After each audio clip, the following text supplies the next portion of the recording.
afternoon to all the viewers. Myself, Dr. Rajesh Singh, Associate Professor at Parul Institute of Law. I warm welcome our eminent speaker, who is a Senior Designated Advocate, Ms. Prajita Singh, and she is the renowned advocate at Honorable Supreme Court of India. So the topic of this webinar is on the restoration of the environment issue and challenges. First of all, I would like to tell about ma'am and then to our Dean sir, Dr. Akhil Sayyed sir. So let us introduce about ma'am. Madam is a senior designated advocate at the Supreme Court of India. She has done her education she has done her BA history from Indraprasth College for the Women, University of Delhi. As per the experience is concerned, she has been associated in the chamber of Honorable Justice Uday U. Lalit.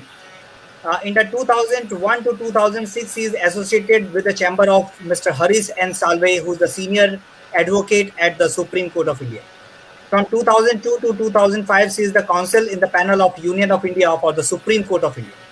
From 2004 to 2014, she is the counsel for the state of Maharashtra in the Supreme Court of India.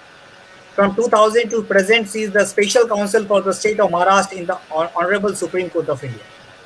In 2009 to 2017, she is a special public prosecutor for the CBI in Ukhar fire case. From 2010 to present, she is the special counsel for the state of Punjab in the Supreme Court of India. From 2014 to present till present, she is the counsel for the panel of the Union of India in the Supreme Court of India. As per the various significance, she has assisted the Supreme Court as an amicus curiae in the MC Mehta versus Union of India, popularly known as Delhi air pollution case. She has appeared for the CBI as a special public prosecutor with Mr. Haris N. Salve in Upar cinema fire case in the Supreme Court as a Sushil Ansal versus State.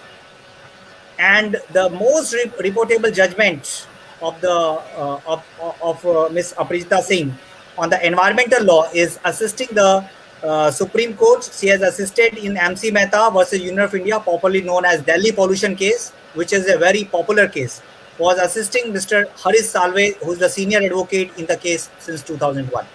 She has assisted Mr. Haris N. Salve, senior advocate in TN Govardhan, popularly known as the forest case. And she has appeared with Mr. Haris N. Salve, senior advocate for the Bombay Environmental Action Group in the Bombay Mills land case, reported as Bombay Dyeing versus Bombay Environmental Action Groups. So on this platform, I warm welcome ma'am, and let me introduce about our Dr. Akhil Sayyed sir. He is one of the topmost dean at our Parul Institute of Law, Parul City. And Dr. Rajesh. He is the first PhD holder at Gujarat National Law Institute. Dr. Rajesh. Yes, sir. Okay. Now, yes, sir. So now I request about ourselves. I take an opportunity to welcome Ms. Prajita Singh at virtual platform of Parul Institute of Law. Ma'am, it's a great pleasure. I thank Dr. Rajesh to make this meeting here on the virtual platform. I never thought that at any point of time I would have an opportunity to see you, ma'am, but I have an opportunity to have a direct interaction with you. Ma'am, we have whatever Dr. Rajesh has mentioned, we have gone through the judgments and we have seen the output of the Supreme Court of India, and that indicates that how much the burden you would have taken while preparing for all this matter. So really it's fascinating that जिनके judgement हम पढ़ाते हैं बच्चों को, वो ma'am आज हमारे साथ साक्षात उपस्थित है. धन्यवाद ma'am. I request you to remain with us, in touch with us, and whenever the pandemic is over, please do visit to our university also. And we do have some of the students because we, in addition to 5-year integrated program and 3 years UG program, we also offer 1-year PG LLM program with 8 different specializations. And one of the specialization is environmental law. So if we have person like you as an adjunct professor for our students of environmental law, that will be of great help, not only in academics teaching, but also in the research. So with this request and my prayer, I request you to kindly go ahead and forward. Thank you. Thank you. Now on this platform, now I will request Aprijita Sinha madam to start the session. Madam, in the last 15 minutes, my student have certain question that will be put it to me and I will put to you, ma'am. So now the session is handing to you, ma'am. Yes, ma'am. Thank you. Thank you, Dr. Sayyed, and thank you, Professor Rajesh, for your kind words. And I'm very happy to be here. A good afternoon to all of you. And good to see that you're all safe. And we are having this environment conference in a June afternoon. So I'll try not to bore you with the legislation and the rules which you can access yourself. I would like to give you a perspective of how we've fought these matters in court.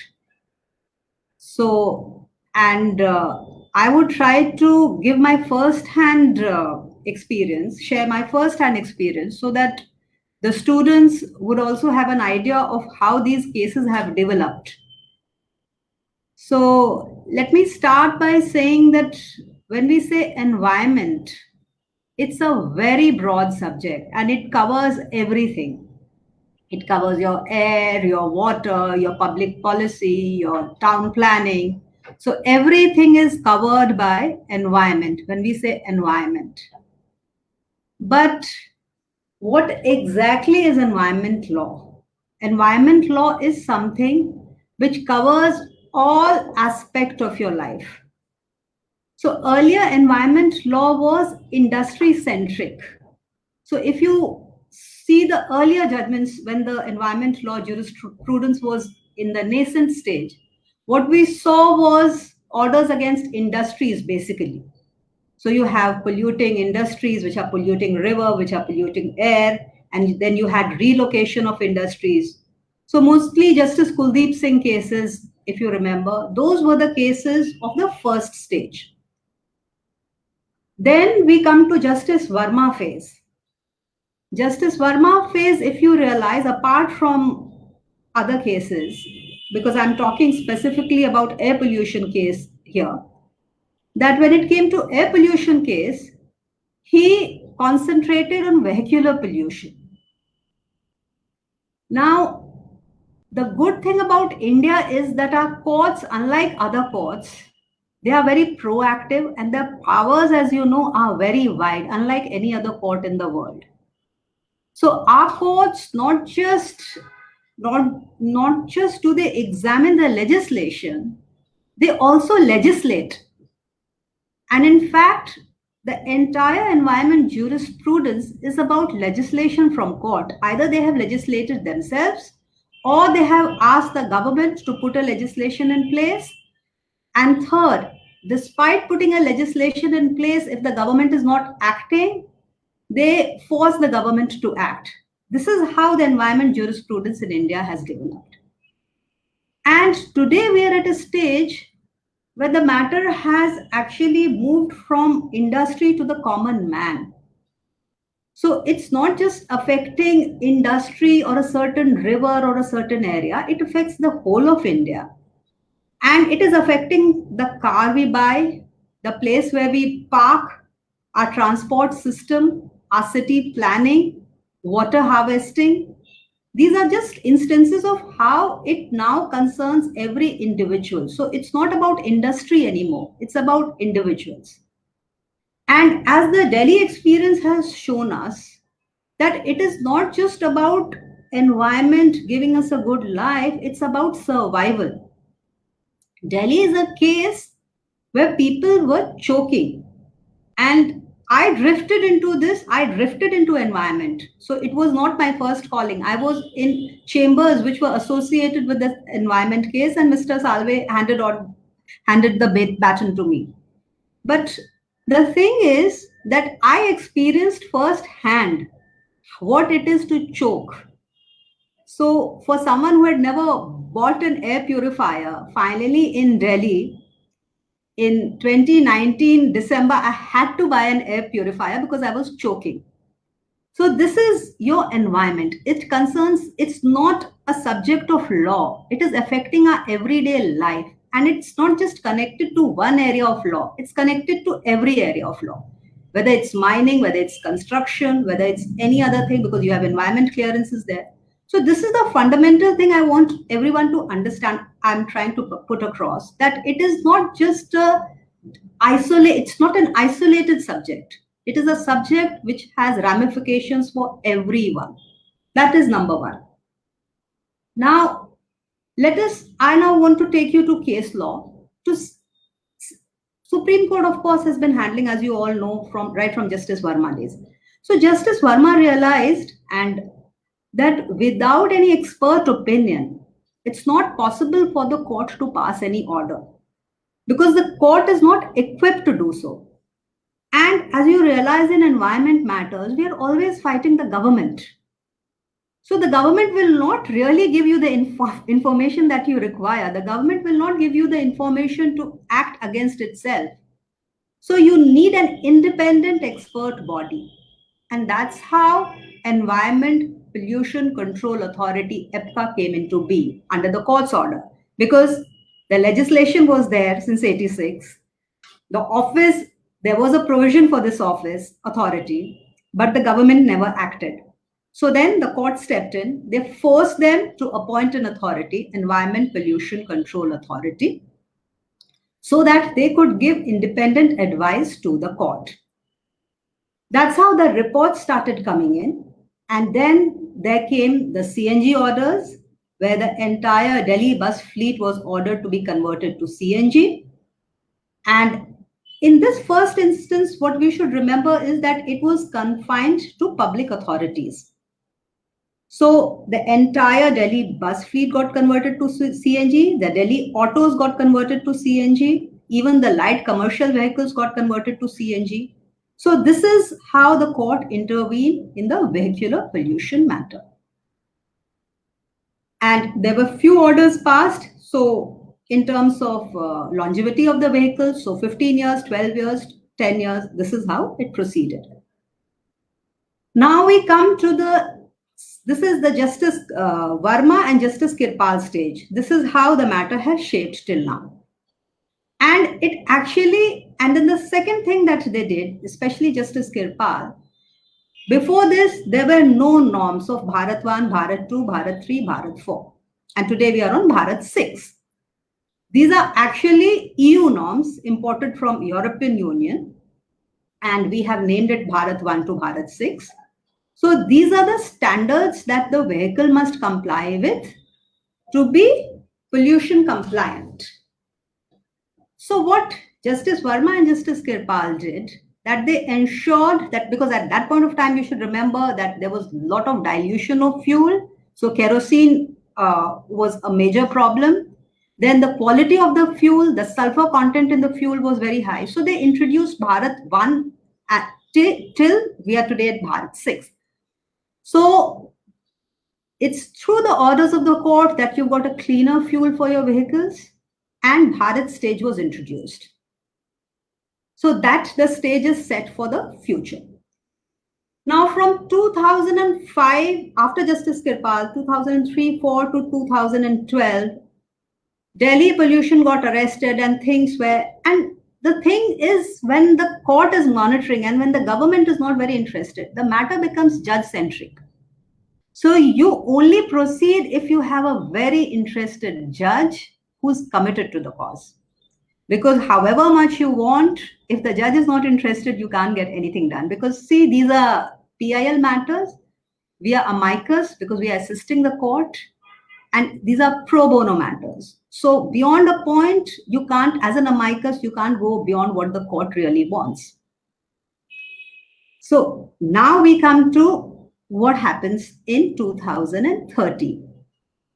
So again, the graph of the diesel vehicles, of the vehicles actually, the gain that had been achieved with those orders has gone in these years, 2013, 2014.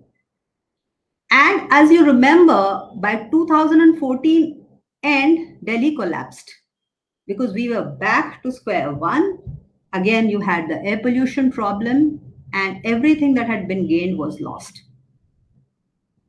So now the courts, we have Justice Dattu's court, who the first order that he passes is that the number one, vehicles from outside were not allowed to transit Delhi.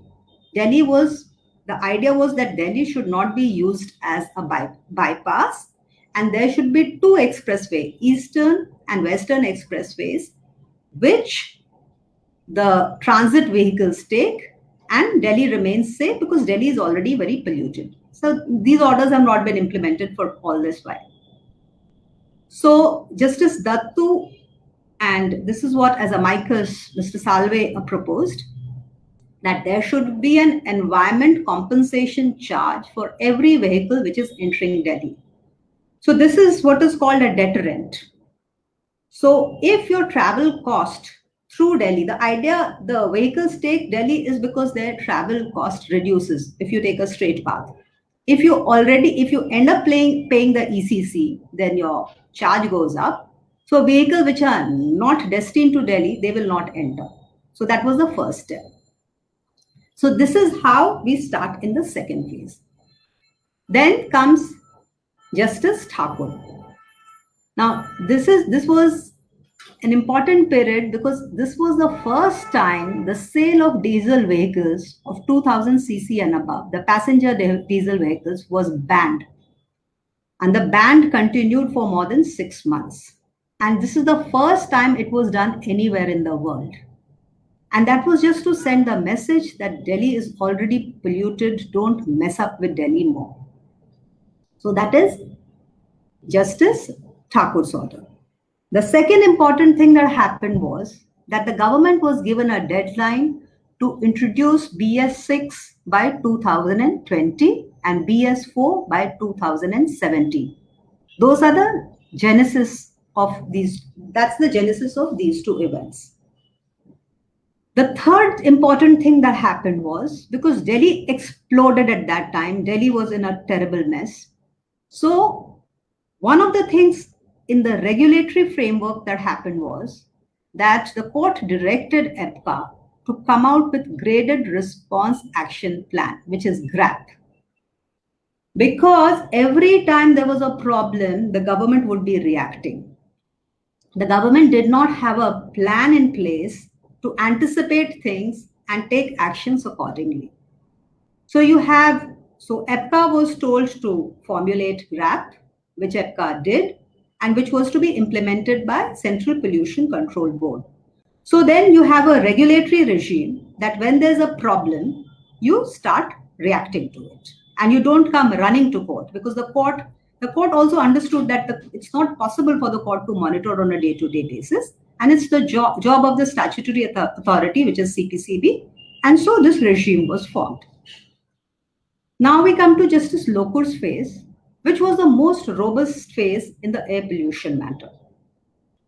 Because what happened with Justice Lokur was, instead of being listed once in a month or maybe once in 2 months, the matter started getting listed twice a week.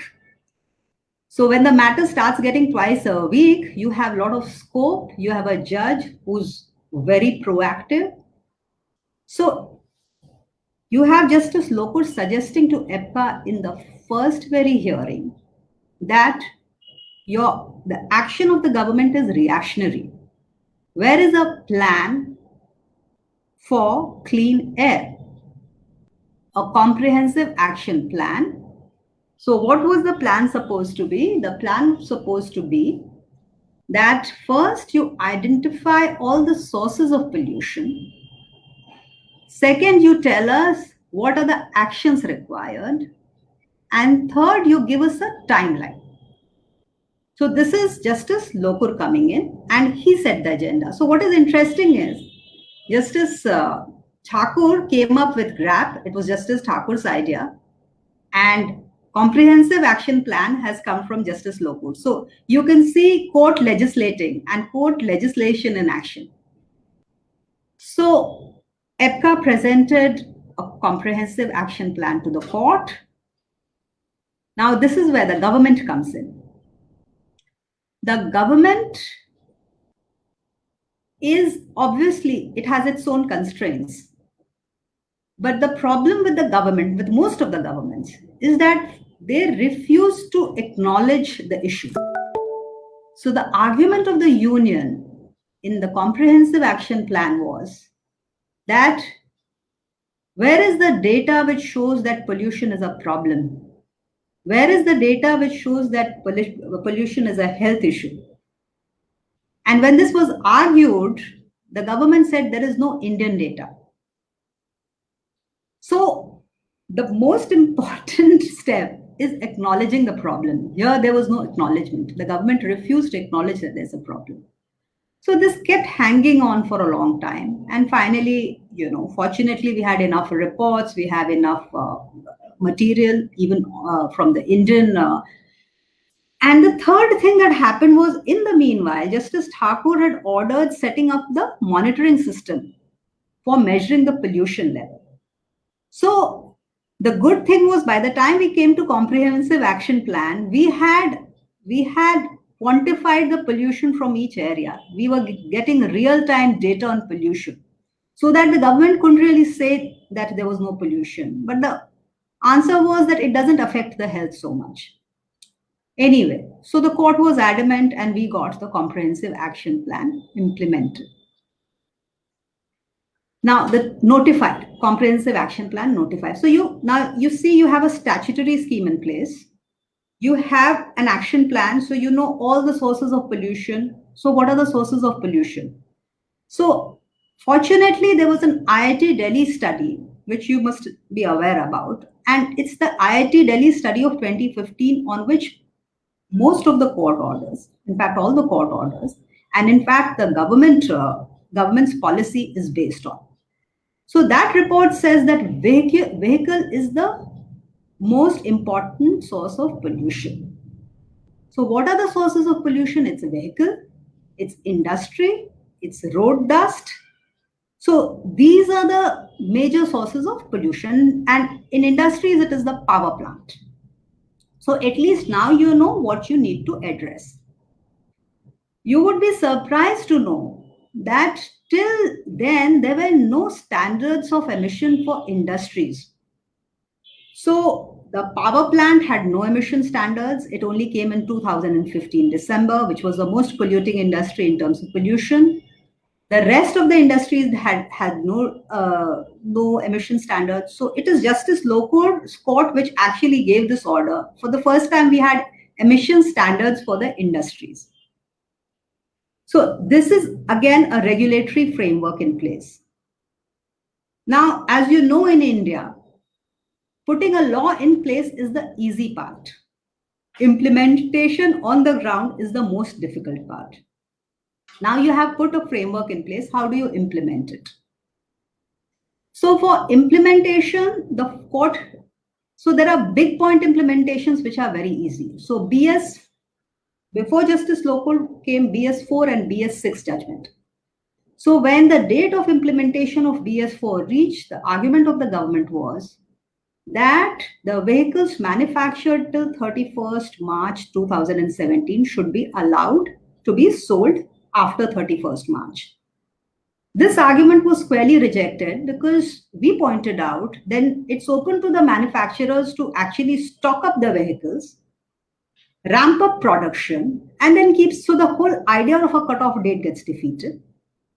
Again, the same argument, again, there was a legislation when it came to BS6 in 2020, the argument was the same, that okay, you manufacture till here, but you register till 6 months from there, which again was shot down by the court. And again, the court legislated in BS6 and it said that registration would be read as sale and registration. So that's how the court also legislated in this case. But the thing is, implementing a BS4 or BS6 order is very easy because you stop the manufacture and registration, it can be monitored. There is no problem with it. If you stop the sale, if you stop the registration, nobody is going to buy it. So you're buying a car means nothing then. But there are orders which are very difficult to implement. For example, the firecrackers order. It's not in my case, but I'm just giving. When it comes to individuals, how do you implement it with an individual?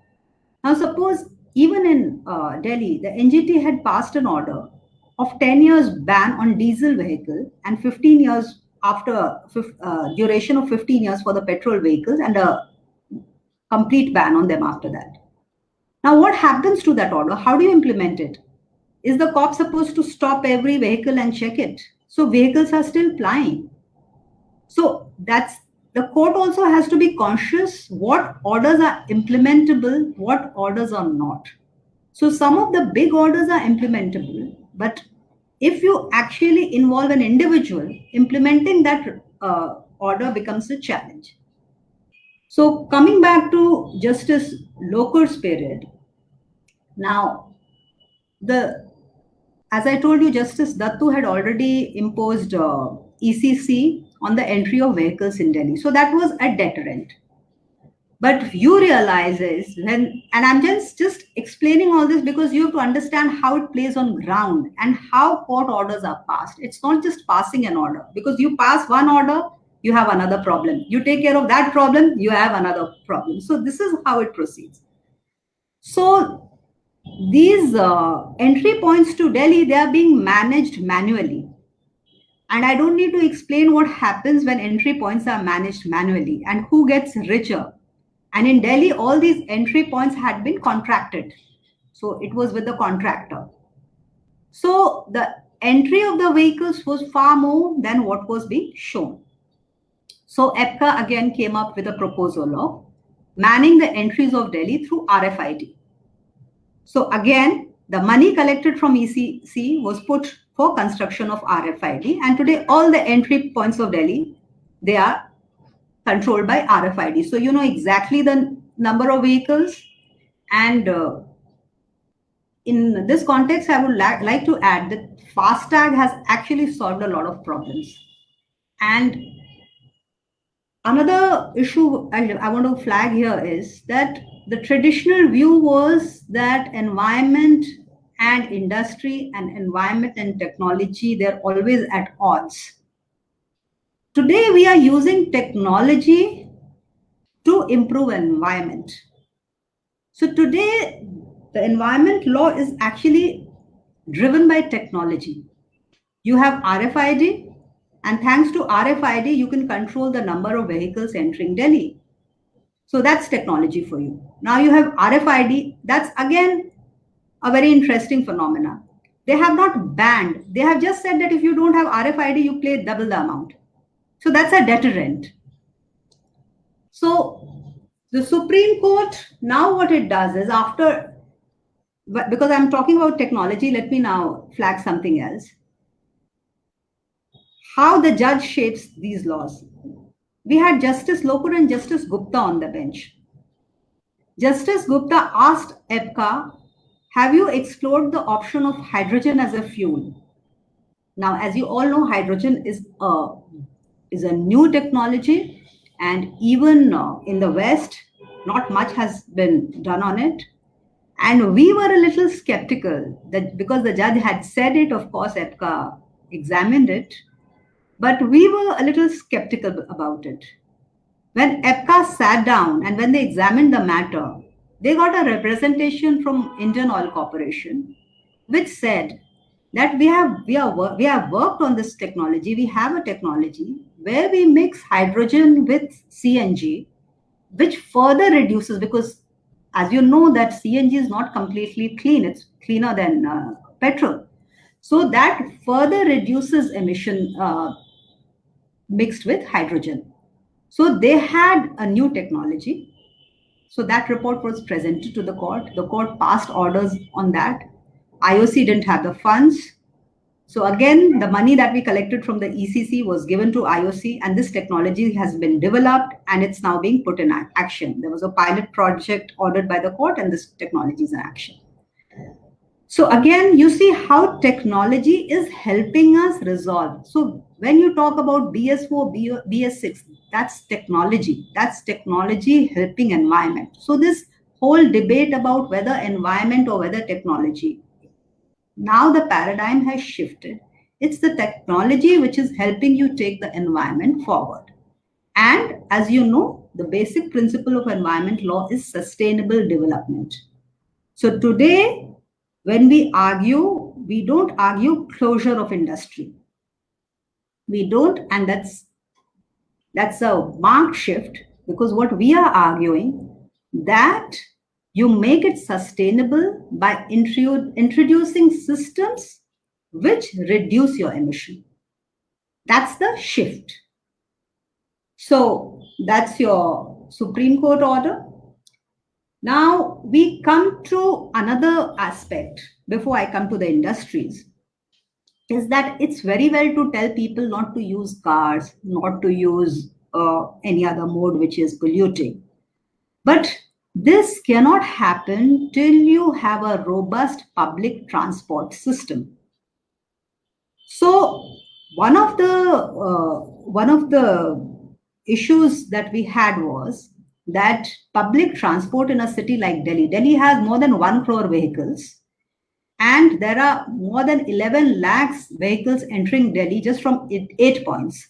So that's Delhi for you. So till you don't have a public transport system, how do you expect the people to leave their individual cars and shift to public transport? And on top of that, you start banning vehicles on certain days. So those are the issues which the court also went into. So while doing the matter, we discovered that the central government and the Delhi government, they were at loggerheads on RRTS, Rapid Rail Transport System, which connects Delhi to Meerut. That's one of the best projects, because it reduces the time taken between Delhi and Meerut to 1 hour, and plus it's pollution free. Imagine going by bus or car. The second was the phase 4 of metro. These two important public transport systems, they had been stalled for years altogether, more than 5 years, because the Delhi government and the center kept shifting the blame on each other. So that's where the court stepped in again. EPCA gave a report. The issue was resolved, and and this was under Justice Arun Mishra. I'm talking after post Justice Lokur phase. So these two systems, these two most important public transport systems, they were actually finalized and started because of the orders of the court. These are the ways in which the court has stepped in. Again, one of the things is law in action. But what about how do you measure the emission of the vehicles? You have a PUC system. So what the court was told was that the PUC system just tests the smoke density of the vehicle. It doesn't check the NOx, the SOx, or what are the other problems with the vehicles. So again, technology coming to the rescue. There's a technology called remote sensing technology for testing the vehicle. So it's like a small instrument put on the roadside, and as the vehicle crosses, it scans a number of vehicles at the same time, and it gives you the vehicle number and the problem. So in a day, you have thousands of vehicles crossing that particular point. It can be installed by the roadside, it can be installed at any entry, and it will give you the most polluting vehicles, and those vehicles can be issued notice to get the vehicle tested at the testing center and rectify the problem. So it makes life easy for everyone. You go to a PUC, you just take a PUC. You don't know how the PUC system is functioning. In fact, EPCA gave a report on how the PUC system functioning, and you'll be surprised to know that in places like Haryana, people were sitting with some computer on a thela, on a cart, and they were issuing PUC systems to the scooters and the autos. And there were some places where they would enter the pass result before they would test the vehicles and give you the system. So this is how the PUC system was working. In any case, it's an archaic system, but for whatever it was not working properly. So you have this remote, and now this is being tested by a government government testing center and under the orders of the court, and we are awaiting the results of that, so which could be put in action. That is number third.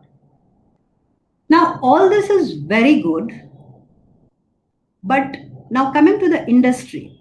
Now, industry, the problem was manifold. When you talk about industry, you're talking about economy. And now, of course, I anticipate the problem is going to be much more because of the condition that the economy is in. And I expect the environment law will take a backseat for a while. So the coal-based plants, they emit half the pollution. I mean, if you take the percentage of the entire industry, the contribution of coal-based plant is half of that percentage. So whether it's SOx, NOx, PM, so it's a huge contributor. But as you know, power sector is very important for development, and you can't shut down the plants. So you had the emission norms where the power sector were supposed to put certain equipments to control their SOx, NOx, and PM. Now the government gave them title in 2017. It never happened. We went to court. The government came with a plan that they would get it done by 2024. We fought. We had meetings. And it was a very bitter battle. We sat together. So one of the good aspects about court monitoring, it makes everybody sit together. So, and a change, it's the council who actually can decide a lot of things. So we had Mr. Atmaram Nadkarni as the ASG, who was also very aware of, who was also conscious of the problem and who was very serious about it. So we had a lot of meetings at his place. So it was me as amicus. EPCA was always represented by Ms. Sunita Narayan, the noted environmentalist, and Mr. Nadkarni. So all these decisions that I'm talking about, it was EPCA report by Ms. Narayan, me arguing in court, and Mr. Nadkarni arguing for the government. And we are sitting together to minimize our differences, to solve the problems. And if we can't agree on something, then we go to court. So when it came to industry, we had a lot of meetings because we realized that economically it was very important. So especially the power sector. So because of these meetings, the NTPC actually came up with a low-cost technology to control SOx. So what happens is when you have a matter in court, the court forces the government to interact with its agencies, like, for example, Indian Oil or NTPC, they are government corporations. But even the government is not aware of what they can do. So it's these matters which actually helps us recognize the innovations that have been done in these corporations. And then NTPC came up with this proposal, which was accepted. So this is a new proposal. But unfortunately, now because of COVID, what has happened is that the industry and the government gave an undertaking before Justice Loco that they would implement all the emission equipments. They would put in place all the emission equipments and implement the emission norms by 2020. Now, because we're in the midst of COVID, and obviously this case has taken a backseat now, I read in March that the government has extended the date to 2024 despite the undertaking in court. So these are the ways the government and the environmentalists, we as amicus, I would not call myself an environmentalist because I'm a lawyer assisting the court on an issue which concerns the environment.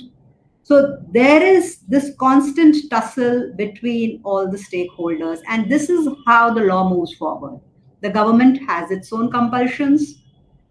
The environmentalists, they have their own concern, and it's the court which balances finally. So how much time do I have? Because I want to, finish it in time. I can't hear you, Mr. Rajesh. Ma'am, you can take your time, ma'am. We do not have any problem, ma'am. Okay. If you want to complete something, you can complete. There is no issue. No, so how much time? Because I want an idea. You can take, ma'am, 10 minutes more, Okay. and then we will have questions. Yes. Yes. So in Delhi, the court closed the coal-based power plants because Delhi was a critical city, and we sat with the union and we had a plan that at least in the critical and densely populated area, you try to switch over to gas or at least put these implements in place. So, and to the government's credit, the NTPC and the Damodar Valley projects, which are under the government, they undertook to do it by 2021. So that was the gain. Now, moving to other issues now. The most important issue is that you have a plan, you have installed equipments, you have done everything. But how do you monitor? So, monitoring in industry, now you know about being in Gujarat, you know about ease of doing business. Yes, ma'am. Ease of doing business, and which is a great idea of ease of doing business because it cuts across the bureaucratic tape. Now, in Haryana, we had a rule that you can the pollution control inspector can enter the premises once in 5 years. Now, how do you control that? Of course, we requested the court to put continuous emission monitoring system in every industry. So it was Justice Lokur who banned the use of pet coke as a fuel in industries, banned furnace oil, and banned the import of pet coke for fuel purposes, except for some exempted industries. So there was a complete ban on import of pet coke, except for exempted industries. Now we were faced with a dilemma: how do we monitor it? So we asked the government, the CPCB, to put a system in place where the continuous emission monitoring happens and that data is uploaded because transparency is the key. If it's not in public view, you don't know what's happening. But then how do you ensure that the monitoring system is working? That's a major challenge. How? Because if you're not on site, you don't know where the monitoring system is put. Suppose it's put in a place which is away from the smoke, you don't get the right readings. So that's the reason physical inspection is very important, which because of this ease of business rules is getting hampered. Of course, NGT I've read recently that has intervened and it has cut short the duration.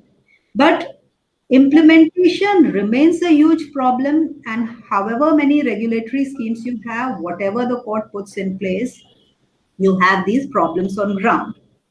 So monitoring remains a huge issue. And again, is it monitoring? It's only the technology which can help us. And transparency. So whatever you have, the CPCB has, if it keeps it on its website, there are environmental groups which will look through it, which they'll realize that there is some problem with the data, and that's how they can point it out. Now, one of the, again, innovations about technology was we realized that when people have a problem, they complain to CPCB. Nobody knows what happens to those complaints. So one of the things that I put to the court was to allow the people to post complaints to the CPCB on Twitter and Facebook, tag CPCB. So we asked the court to direct CPCB and all the state boards to have a Twitter account and a Facebook account and let people file their complaint on Facebook and Twitter by tagging them. And so what CPCB would then have to do is tag the state boards and forward the complaint to them, and the compliance report would be uploaded on the social media. So in this way, you can see law in action. You upload a garbage scene, the CPCB tags the local pollution board. They remove it, they upload the clear photo. So this is again how technology helps you. We tried to do that. Now, again, as you know, you don't know how the system functions at the ground level, but at least there's fear of law. One of the important things about the transparent system is that if they have not done it, anybody can actually again take a photo and upload it on the social media. So that's that. Now, I must talk about crop burning because that was one of the biggest issues in the recent times. Now, what you need to realize is that in environmental matters, everything is interconnected. It's not as if you solve one problem and there are layers and layers of problems. So crop burning, Delhi was getting affected. That's why it got highlighted. Then we realized that the farmers, they don't have their implements and their harvesting time has been shortened. So they have no option but to burn. So the central government was directed by the court to come up with a plan. And the central government actually sanctioned 1,000 crores to make the equipments available to farmers of Punjab and Haryana. Now, even most of the farmers, they have that equipment, but there are other problems because on the ground there are some people who still want a certain system because they are averse to technology, number one. Then the land holdings are small. The problem is of groundwater depletion. So what they say is that because the government only buys paddy, it's because of MSP that we are cultivating paddy. So there are so many associate issues which came up with the court that the court under Justice Arun Mishra passed a slew of directions. And the matter is too complicated for it to be solved by the court at this point of time. And let's see how the court proceeds with it. So that is number one. So finally, what I would like to say is that there are few things. Of course, the court is doing its part. The environmentalists are doing their part. But it's involvement of the citizenry and media, which is most important. And if you see the example of Delhi, it was because the media highlighted the issue. That's how it became a movement of the kind, although we are still quite far from the goal.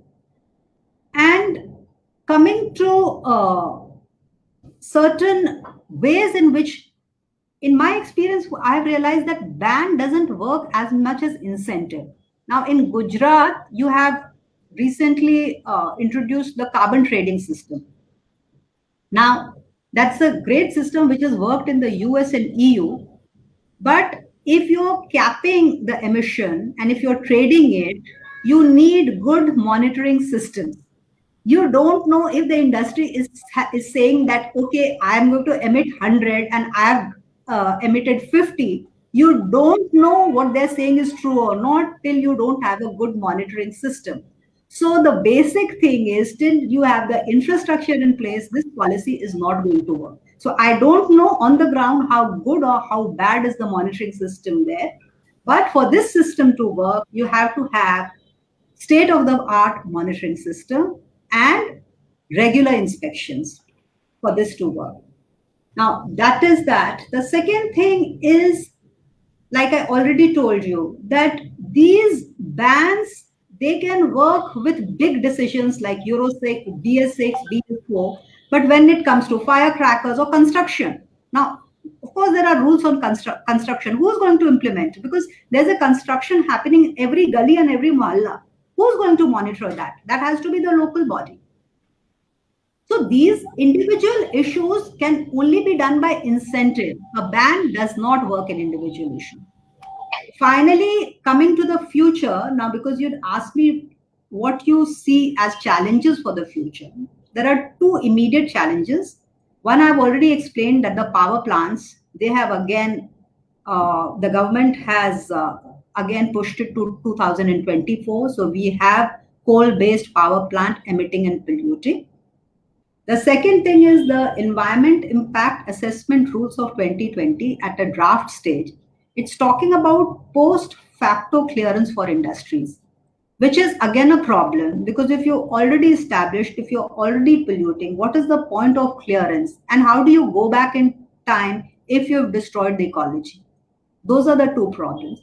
The third, where it's just due to the municipal corporations where, they don't move, is dust pollution, which is so easily curable. You just have to pave the roads or make it green, grass or pave. These are very two easy options. But this is simply due to disinterest that it's not happening. And of course, the parking policy, that's the future. Delhi has a parking policy in action. Thanks again to EPCA. And in this matter, we got a parking policy. And now we have worked out with all the municipalities and tried to put it in place. So this is how, I see the future. But the most important thing is that the government is not interested in this because it hampers economy. You need very strong institutions, and that's the reason the court had EPCA for air pollution matters, and they had Central Empowerment Committee for the forest matters to give independent reports and who could fight the government, who could take a stand against the government. Now, CPCB and the state boards, they can't do that for you. I mean, they should be doing that, but we don't see it happening in action. So till we have very strong institutional mechanisms and till we have very strong environment groups, because it'll be difficult even to keep what we have achieved, because after COVID, economy would be a priority. So even retaining what we have, so we have already lost it in power plant case, it's gone to 20. Retaining what we have achieved is going to be a problem till we have a very, very robust mechanism. Thank you. Ma'am, really it was a very fantastic session by you. You have elaborated each phase of all the judges, so that I have also learned today, because I was also not about all the phases of the this. Ma'am, actually we have certain questions from the students. One of the LLM students is asking that, ma'am, how this in the Delhi case, as you himself handling this case. So, what is the impact and how this government is measuring that there is a pollution? So, what instrument they are using for measuring this instrument that it is really this vehicle is giving more emissions?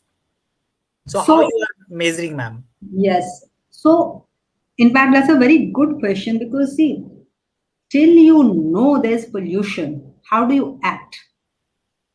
So what happens is, like when I told you as late as 2015, 2016, we didn't have enough monitoring system in Delhi, monitoring towers to measure the pollution in Delhi. So it is through ECC fund again that the court sanctioned that we had a few, but few monitoring stations, they don't make any difference. So a series of around 22 monitoring stations were set up. Now, like you said, the vehicles, we understood that PUC is lip service, because like I told you, it just tests the smoke density. That's not the solution. So you have, in fact, that was one of the suggestions given, and it's been done. You have centralized commercial testing centers, which test in Delhi. I think there's one in Burari in Delhi. So they test the heavy vehicles and on all the parameters that you're talking about. So the future is that you have to test all those. Now what happens is with private vehicles, the PUC cannot do it. So they have to go back to the company, and the company tests at its testing center, the emission norms. And to get over this problem, we had suggested remote sensing system that I talked about, that you have remote sensors on the road, and while the vehicle crosses, and this tests all the parameters, SOx, NOx, the rest. So at least you have some idea, and then send them back to the companies, and the companies are going to ensure that they are pollution compliant. This is how. But the final answer would be commercial testing system like you have for the heavy vehicles at the moment. Thank you, ma'am. Very well explained. Madam, we have another question of one PhD student is asking that what is the magnitude and effect of this while measuring? What is the impact? What is the magnitude on Delhi air pollution? Means basically, how you can, that is measuring is okay, that we are measuring from the instruments. But how to reduce this? Basically, what? See that, yeah. So that is what you're talking about is something very crucial in terms of, and if you realize we have only 2 reports till now on this. You have what I talked about 2015 IIT Delhi report, and there's a report of Ministry of Earth Sciences. And Ministry of Earth Science has a website also called Suffer, where they give you very scientific data on the pollution level and the rest through satellite imagery and through other procedures that, it's complicated to explain here. So the thing is that there are two authoritative report here. So what IIT Delhi and Ministry of Earth Sciences did, this is called source. This is called the apportioning the source. So you have these sources. I mean, it's like, this, and I'm glad because this was the basic question I asked, when this matter started.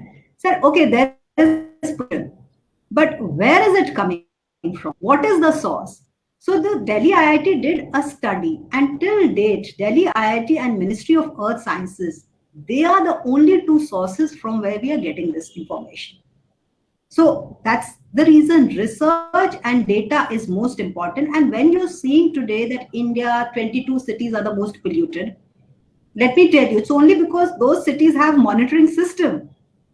Kanpur has one. So till we have monitoring system in the entire country, you don't know. This is just a relative data. Places which don't have a monitoring system, what do you know about that? Ma'am, we have one more question. Madam, in Gujarat, we have certain chemical industries, let's say, for example, dyes and intermediates. So they deliberate sulfur dioxide, NOx, what do you say, NOx, in the night hours, because the Pollution Control Board will not touch. So generally they do in the night hours. And I do not know, but I have certain reports which I have studied because I am also teaching environmental law. So I have gone through various study, and I found that particularly in the Gujarat, because there are lots of companies who are starting these power plants. So due to they are having a power plant of coal based. So that also emit the pollutions. And secondly, there is certain one area in Gujarat, there is a Nandeswari, and where all chemical plants are there. So what they do in the night hours, they deliberate these gases. So what is the solution for this, ma'am?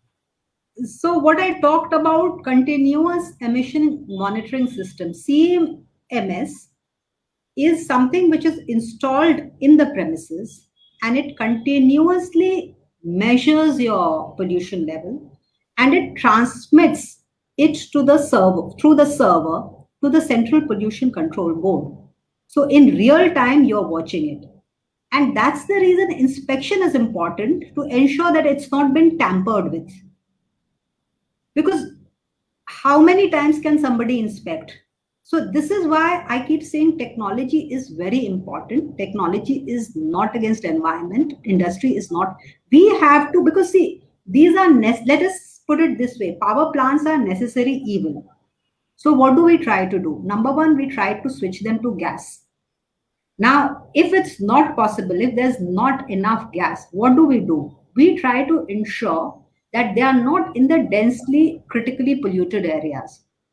If they are in densely critically polluted areas because they are old, they've been constructed long time back, what do?